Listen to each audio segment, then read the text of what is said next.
You know, as a older man now in my 40s, I think it's my duty to speak the truth on some things that we experience as young men before we get to my age. And one of these things I want to talk about is about cheating. You know, I think as we are young, we glamorize cheating because based on our ego, cheating, you know, our ego, we want to be liked or wanted or respected or desired, and it makes us feel better. It makes us feel good. The ego feels amazing when we cheat. And so when we begin to cheat, it's like when we get away with it, naturally, the human ego wants to do it again and do it again. And as we do it again, it becomes a behavior. It becomes the way how we live. It becomes a habit. And so we cannot be loyal. We cannot be faithful. We can't give the woman what she deserves.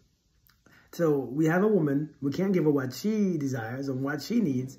We find another woman, we can't give her what she needs, loyalty and honesty. So we're doing two women wrong at the same time. Listen, I'm telling you right now, a lot of older men don't tell you the truth. And I wish somebody told me the truth in this way I'm about to speak. And sometimes I know I'm going to leave some things out. There's a danger in cheating. And I know the obvious. You know, we are under the obvious. You catch diseases, you know, you end up in drama, you lose your family. You know what I mean? You lose, you know, you leave home from your kids because your wife kicked you out or your girlfriend kicked you out. Yeah. So those are those trauma. And those are obvious. But I know we already know those things. What I want to talk about is one of the biggest danger as we get older, when we realize that, man, I just want a peaceful household. I want to stop cheating now. I want to be loyal. It's not because the woman that we choose is special and that she doesn't deserve it, which no woman deserves it anyways, to be, you know, cheated on and stuff. No one deserves it. But we come to a certain point where we're tired of getting caught. We're tired of playing games. We're tired of playing around. We're tired of being wild. We're tired of out there driving around, spending money. Because it's a very expensive habit too. Cheating is a very expensive habit. And if it's not expensive for you, you're just a cheap cheater. But one of the truths in cheating is this right here. When you get to my age, when you get to a little older, listen, man, it's hard to stop. And when you decide to stop, well, listen, you don't trust nobody. The woman that you stop with, you don't trust her at all. See, when you are cheating, the people that you are with at that point, what happens? You don't think about them cheating. I think that you have so many options anyways. You could just easily go. Now that you decide to stop, and now you have a woman who is your only woman, it is hard now. It messes with your mind. What you did all these years come back to haunt you. It begins to destroy your mind. You begin to assume she's cheating. Everything she does, when she says she's coming home late, when she says she's on the phone with her friend, when she says that, hey, listen, let me text somebody. When you see her pick up her phone to text or to answer a call, or her phone goes off, your mind goes crazy because you know what you did. And you don't want to make nobody look, you don't want to let nobody look like, make you look like a fool. You don't want to, you know what I'm saying? You don't want to have somebody make you look like a fool. So your mind begin to F with you. Your mind begin to screw with you. Listen, this is a huge danger. It's PTSD from your own cheating. You have cheating PTSD. That's what PTSD really is. You can't move forward. You can't live a normal life anymore with a normal relationship. Everything that you see, you're going to think that somebody is cheating, somebody doing you wrong, somebody playing games with you, somebody might be playing because you knew what you did and everything looks familiar.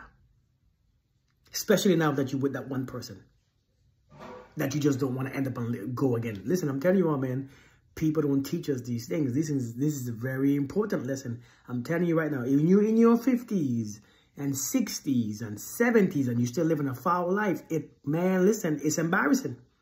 It's not cute no more when it's not cute no more at all. And as a man, you can't teach your daughters and your son. You can't teach your sons how to be stand-up, how to be trusted, how to be loyal, how to be honest. Man, it's rough. So a lot of us struggle with this. It's not because we are bad people per se, but a lot of us started at an early age and it become addicted. It becomes a bad habit. It becomes into our subconscious mind. So we got to be careful. We got to teach these young men, once you start something, you become an old something. You know what happened? I asked somebody once, I said, you know what happened? I said, it was one of my elders in my church. I said, what happened to a young pervert?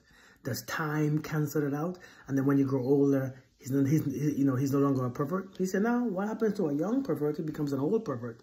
if he doesn't get help. And it's true, many of us are turning into some old, ridiculous, raggedy-ass perverts.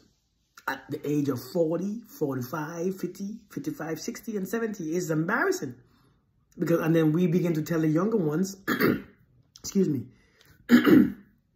we begin to tell the younger generations, hey, this is how men are. We have to go through that phase. We don't have to go through that phase. Save yourself from that destruction, because it destroys you later on. It destroys you later on.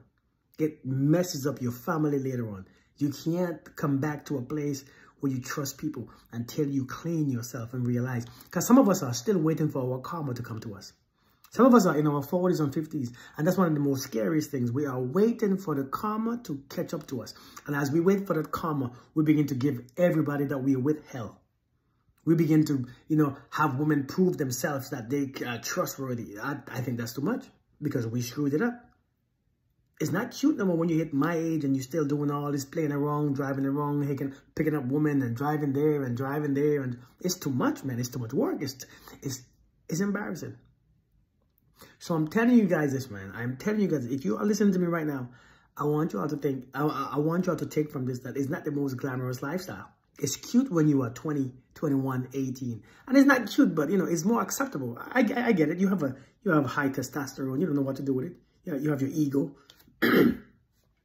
But in your 40s and 50s, man, when you're ready to stop, when you're ready that, when you have something that you want to stop, because at a certain point, you want to stop. At a certain point, you want to settle down. At a certain point, you want to be on the couch. You don't want your phone going off. You know what I'm saying? You don't want to wake up to drama. You don't want nobody checking your phone. You don't want to have no chaos in your house. Because we all get to that point in our lives. And when you get there, man, that thing bites you in your ass, man. You think that what she's doing it. You think that this is your karma now. It's coming to you. And if you're doing it now, stop now. If you're 25, 26, stop. If you're 30, stop. Try to stop. Get some help. Because if you don't stop now, I promise you, it's going to be hell. And then you're going to say, all men cheat, and it's your nature. It's not in your nature. It's just something that you practice doing. And you became great at it. It's not nature. It's just something that we practice. That's all it is. So I'm just saying.